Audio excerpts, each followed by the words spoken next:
Bringing freedom to the oppressed. That is Freedom's Promise. Welcome to Mornings on Main Street. I'm your host, Stephanie Miller. Today, we introduce you to Freedom's Promise and the work they're doing to prevent human trafficking while restoring communities. Stick with us. We'll be right back. If you want the latest in weather conditions, be sure to tune in to our Busy Bee Plumbing Weather Report each weekday on Mornings on Main Street. Brought to you, of course, by Busy Bee Plumbing, Heating and Air Conditioning. We will keep you updated on the latest conditions outside, like severe weather, heat, snow, rain, and even hail.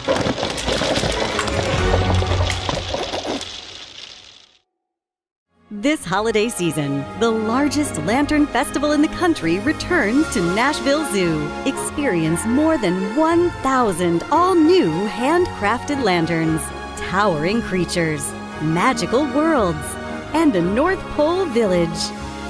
At the center of it all, the Smashville Ice Rink. Welcome back to Zoolumination at Nashville Zoo. Bigger, brighter, and better than ever.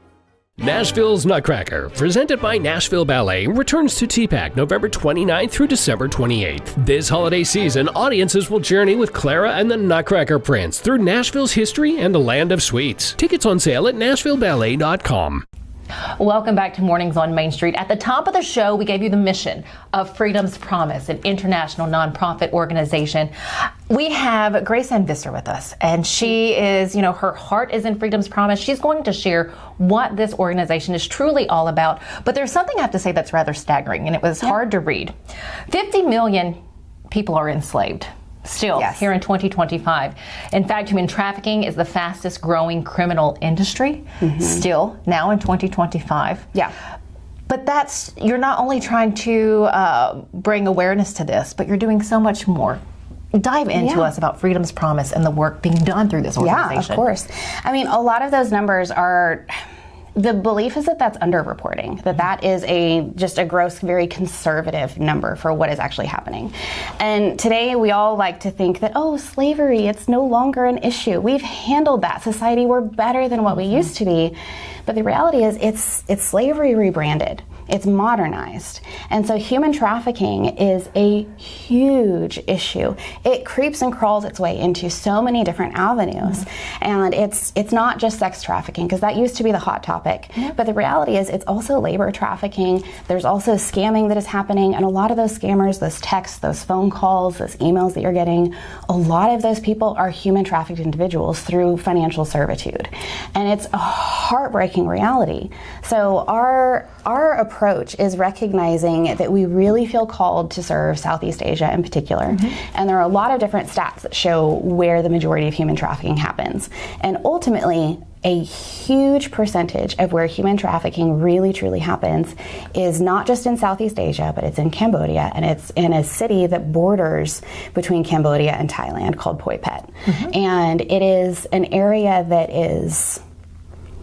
it's unique. Because in the 1970s, there was a rebel group that came in, and there was a complete genocide that happened. The goal and the desire was to turn Cambodia into this whole nation of rice workers. And so anyone who was educated, if you wore glasses, you were a targeted individual, because it was deemed, okay, well, if you're wearing glasses, then you can read. And if you can read, then you have intelligence, you have knowledge, you have information, and you would typically not be in a rice field at that point. And so the whole goal was to wipe out an entire generation and be able to use Cambodia as a nation to serve other surrounding nations. And it's heartbreaking, because if you think about being a young adult, we have all these questions, and we're going through life for the first time. Whether you are starting a business, you have your first job, maybe you get married, you have kids. Like, I've had a million different questions, and I had to grow up as a young adult without my mom. She passed away when I was 20, and that changed a lot of things. But I had other people to ask those questions of, to help me grow and understand. But this people group, particularly in Cambodia, they were robbed of that luxury. And so growing up without mentors, without someone to teach you, hey, this is what a loan is. This is what a good job looks like. This is what you're worth. This is what you deserve. This is your value. And instead, they're being taken advantage of by other individuals who know that they don't have resource, that know that they don't have someone there who is alongside them, cheering them on and really supporting them. And so they have been a people group that have been time and time again taken advantage of. Through that, that's why, in particular, Cambodia is so susceptible to human trafficking targets. What we really feel called to is 100% on the prevention side. Because if we can actually stop that trauma from happening to begin with, instead of having to spend energy and efforts towards reparation, towards undoing past traumas and undoing a lot of the damage, if we can instead go in and figure out why it's actually happening to begin with, that saves that person so much time and heartache. It's massive. And so our whole approach is what we call our Thrive model.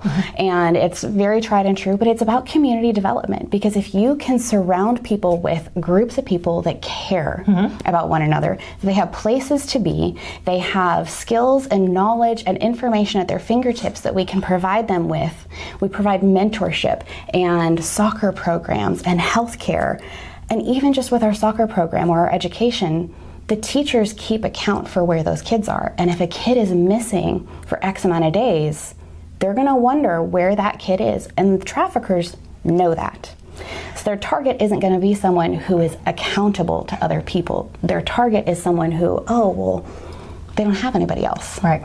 So it changes the game. Before GraceAnn continues on with the prevention efforts and how your dollars really do impact a number of lives there in that area and helps Freedom's Promise, there was a video that you shared, and there was a young woman and a young man sitting there, but they were talking about the poverty, the extreme poverty in that area, and how, unfortunately, such young lives get caught up in trafficking in this manner. Let's hear from them.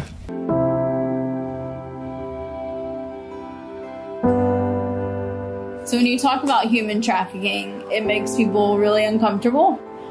And so when you think about the past of Cambodia and what happened with the Khmer Rouge, and you put yourself in the shoes of the people that live here, when they have a survival mindset of, if I do not come up with a way to get money, then my family's on the streets. They're gonna be at risk anyways. So I have a daughter, why can I just not let her go for the night? Which is the reality, and it's happening all the time. What we're doing is trying to prevent that from happening, to where we don't need rescue houses, where we don't need restoration homes, to get into communities to where families are welcome to come sit at our table and they trust the people that are teaching them, to teach them about the dangers of the people that are here. So again, your dollars are helping with prevention. Let's talk about the prevention, and then here shortly we're going to see the school that has been built in that area for the kids to go to classes and to have a safe area to play. But let's talk about all your prevention programs. Absolutely. So in our Thrive model, it all kind of follows the letters of Thrive. And first off is T for trafficking awareness. One of the really exciting things that we get to do is we have some very media savvy staff in Southeast Asia. And so they have put together this weekly broadcast. It's called Transformation Broadcast, and it's online. They air it on Facebook and YouTube, and they have Shrey Pike as our host of the TV show. And they bring on people just like you've brought me on to interview. And a lot of times they bring on financial advisors, they bring on doctors, they bring on teachers to talk about signs of human trafficking, to talk about areas of growth, to give them additional information and fill in those knowledge gaps for people that they still experience because of the Khmer Rouge that happened in the 70s. And so it's a beautiful way of educating individuals and uplifting them and encouraging them and giving them these resources. But H is for healthcare. And so if you look at communities that are genuinely suffering, that are very vulnerable, tend to also have a lot of physical ailments. If we can actually connect them with doctors, if we can connect them with healthcare providers and give them some of the answers and the tools and the resources to some of their physical ailments, that increases their vitality, it increases their awareness, it increases their self-worth. Because think about it, if you don't feel good or you're feeling sick, that takes every bit of you. But if you are able to receive healthcare, which is hard, it's complicated, you have questions, it's scary, it can be overwhelming, but if you can be a part of those healthcare outreaches and be able to be connected through the local church to that healthcare outreach and then to other healthcare providers and increase that health of an overall community, we've seen the communities that we've served longer term, when they come to those outreaches still, we're seeing less and less severe health issues because they're receiving medical care as a routine basis instead of just a once-off, hey, here's a Band-Aid for this larger issue. Oh yes, so the R is restoration through Christ. Everything that we do really comes down to being faith-based. We believe that a core piece of understanding your worth and understanding your value is understanding the love of Christ, and that God is truly the one who offers that restoration. God is truly the one who can anchor us and provide that hope and that change. And it's just a core piece of who we are and what we do. Every single outreach that we have has a children's VBS included in it. Our educational classes and programs all have Bible classes, and it's a great way to gather people and build them up and encourage them and let them know that they are loved no matter what they're So I, as income opportunities, one of the things that we believe is a core piece is that people are worth their time. And so we pay fair wages. And in Cambodia, it's very easy to hire people for a lot lower wages than what their worth truly would be. But we believe in fair income opportunities. And so we actually, here in the States, we have 6 staff members. We keep our staff as small and as tight as we possibly can. But in Southeast Asia, we have about 80 staff members. It's incredible. Wow. It is absolutely incredible. And that we get to do that, we get to provide those opportunities for families to be able to provide and put bread on the table, or rice in that case, and be able to truly take care of their families. And so V is a vocational training. Which this might be one of my favorites, but we believe in mentorship. And what does it look like to bring people alongside and actually equip them with skills, and particularly in little niche avenues. And so we've had a variety of different vocational training. In the past, we've done like sewing skills and sewing classes. We've taught entrepreneurship. We've got a great media program that runs. And so being able to equip our youth with skills that they can then market and then grow outside of just the Freedom's Promise family and be able to make livable wages with skills that they've been equipped with and encourage them. We've got some that are connected with us that they just opened up their own coffee carts and things like that. It's just incredible watching people grow. And we do the same thing here. So in the US with our board, we also have a next generation board because we believe in vocational training, we believe in mentorship. And so with that, we pair one of our US board members with then a next generation, a young adult who wants to learn, what is it like to serve a nonprofit? What is it like to be part of these decisions? What is it like to be a part of advocating and awareness? But they're not ready to serve on a full board yet. And then last but not least is our education program. And if you boil down what we do into the smallest pieces possible, I think the thing that we are the most known for is our educational opportunities, because everything else kind of funnels and happens through that. That's how we reach a lot of our communities. And we have several different programs across Southeast Asia. We're in Myanmar as well as in Cambodia. Myanmar is a little bit different because they're still in the longest standing civil war. And so our programs there they're very different. They're a lot more emergency relief oriented, safe shelter and food and healthcare. We haven't been able to grow the education as much there because they're oftentimes just fighting for their lives. We will send nurses in and just provide really first aid is what it comes down to. But in Cambodia, our educational programs, we have hundreds of students. We have like 800 students across all of our different programs. And it is a beautiful thing because they get to learn not just their regular classes, but they get to take English classes, they get to take Bible classes, they get to take computer classes. And again, this goes back into vocational training and equips them with so much more information because government schools are only about 2 to 3 hours long. And so by 10, 11 o'clock in the morning, the children are sent home and they're wandering around. The parents have generally crossed the border into Thailand to work, or they've gone to a warehouse, they've gone wherever they might be for work, and the children are left unattended. And vulnerable. And so that's why education is a huge piece of what we do on the prevention side, because it's providing children with a safe place to be. It's providing them with accountability, teachers who are going to care and know where they are. And that allows us entrance into not just that kid's life, but that family's life. The holidays bring us together. Gather with loved ones where over 1 million lights shine and celebrate a beloved tradition at Cheekwood's Holiday Lights. Explore the festive mansion decorated by former White House florist Laura Dowling and wander through a magical wonderland of gardens aglow. Get into the spirit of the season at Cheekwood. Busy bee, yeah, busy bee. If you need Hold on, y'all, hold on. I need to make a call. Hey, this is Brianna with Busy Bee. I'm giving you a call to let you know your technician is on his way. 833. Bee, oh, busy bee. Guys, not yet. Not yet. Busy bee, oh, Now busy ready, bee. guys. Call 775-7833.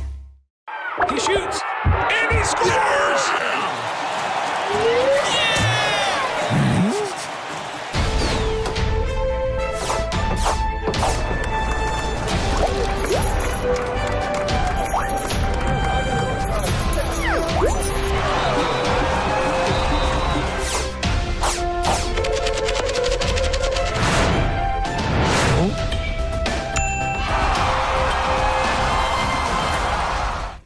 Welcome back. We have been sitting down with GraceAnn Visser. She's Director of Development for Freedom's Promise, an international organization working with human trafficking, the prevention of human trafficking.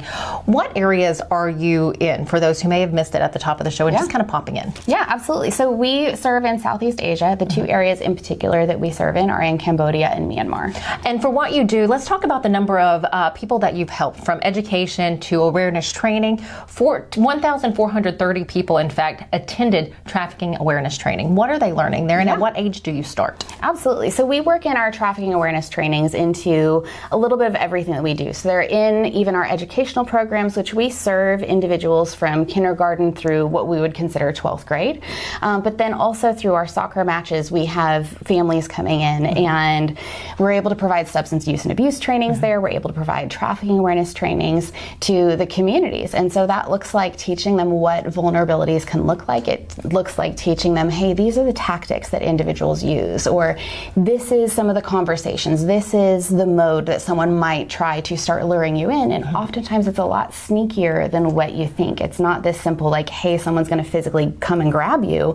It's actually very financially based, and it comes through the promise of a better paying job without conversations in, hey, this is what your rent is going to look like. And these scenarios envelop people into financial servitude because they're actually owing that person more money than what they're being paid for the job through rents or through other just different agreements. And so it's a very common tactic. So we like to make people aware of these, because if you're aware, then you can stay more savvy and you can cut it off to begin with. I encourage you to go to Freedom's Promise website to look at all of their highlights, annual highlights, and to learn more about the work being done through this organization. But I have to ask, for kids who are in kindergarten, how do you address this in a country here where, I mean, if someone's kidnapped, it's more or less a snatch and grab. It's, you know, you get them and you go. For a country like that, when they are so young and it's completely different, how do you address this with someone who's just a child? It's so hard. And there's so many different stories of Kanchini, even our Cambodian national director, her testimony and her story of what it looked like when her parents were honestly kind of pushing her and getting ready to offer her into a trafficking situation. A lot of times it's the kids being raised with the mentality of I have to contribute to my family. I have to help with this. And so if we can teach children, first off, their worth and their value, and we can teach them dignity, then they understand that they deserve something better. And so sometimes we'll have families that are in some of our school or our programs, and they'll start pulling their children out, and we'll ask them, well, hey, why are you pulling this individual out? And oftentimes it's because the family needs more money and the child has to go to work. And they will go to work at very young ages, at 6 and 7 years old. And so we do our best to work with those families to provide them income opportunities to where the children can truly be children and stay in school. And that's a huge part of that conversation, in letting kids know, hey, we want to be there for you. We want to work with your families. We want to find solutions so you get to stay here where it's safe.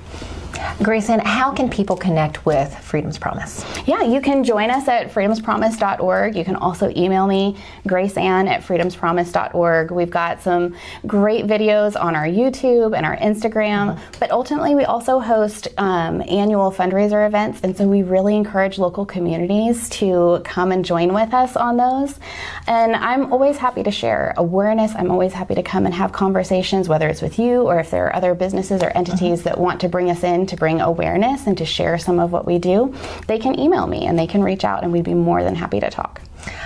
Thank you so much for the work that you're doing here, for what's being done through Freedom's Promise. Thank you for all of those who have donated up until this point, since Freedom Promise has been around. Just God bless everything that you guys have done. Thank you so much. I so appreciate you. I appreciate this. Thank you guys for sticking around with us here at Mornings on Main Street. Be sure to share this segment. We'll see you back here tomorrow.